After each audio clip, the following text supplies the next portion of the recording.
John Saldivar's campaign claimed that he was a big deal, with support from most cabinet ministers, area representatives and caretakers. Patrick Faber's campaign was different. He claimed he was the real deal and that it was all about the base, as in delegates, and not about the number of cabinet ministers in your corner. On Sunday, who would emerge victorious depended on who you asked. From the early mornings, I have seen the activities from both parties, no? But definitely, you know that I have been with Patrick from the beginning and even before this came about, no?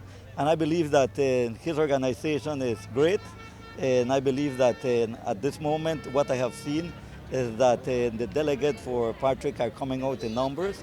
And I believe that at the end of the day, Patrick will be winning by between 40-65. That is my own personal guess. No? Basically, the base come out to vote in general election. That's when the base come out to vote. Today is an election of the leaders of the party. And John Saldivar have the leaders of the party out here today voting for him. Well, I think Patrick Faber has this. I think at the end of the day, the delegates are looking for the right leader for this United Democratic Party. And at the end of the day, people will vote for that leader that will move this party forward within the next 4.5 years. No? I'm supporting John Saldivar, so I'll call it John Saldivar. I think it's going to be a pretty close call, but I think John has the advantage. I truly believe so. And there you have it. No real idea early on of who would win. This particular convention was closed with a specific amount of delegates representing each constituency and party committees. For the purposes of this convention, there are 589 delegates who are on the list to vote this morning. What happens is that the poll opens at 9 o'clock this morning. Open at 9, so we're going to conduct the taking of the polls from the delegates from 9 until 2 o'clock. And then those delegates who do not show up at 2 o'clock, then we have alternate delegates who will be taking their positions. Both candidates were confident of victory. Very, very great start to the day. You know, last night we had a dinner dance at the Biltmore, and we had in attendance over 360 delegates. So that was a good indication of where things are going to go today.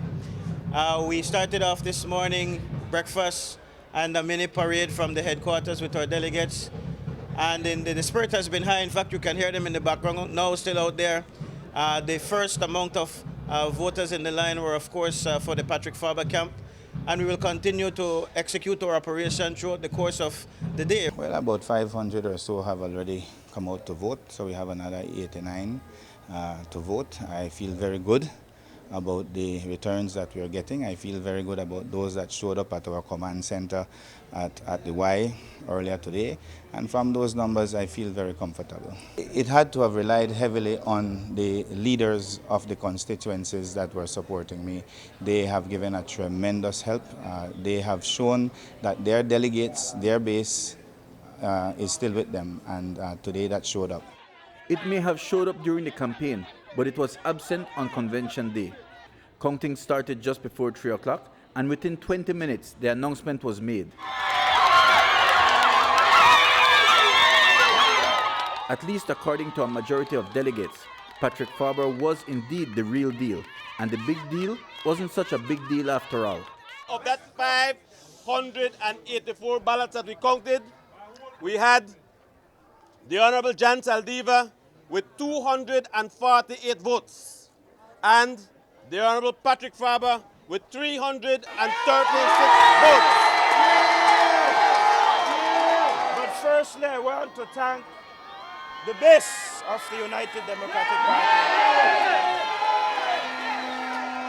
The delegates of the constituencies and the other elected officials and officials of the party for believing in me and for believing in the kind of leadership that I offered, that of course put the people of this party before the ministers of this party. A direct jab from a victorious Faber to his cabinet colleagues who supported Saldivar in the convention. Mike Rodon for News 5.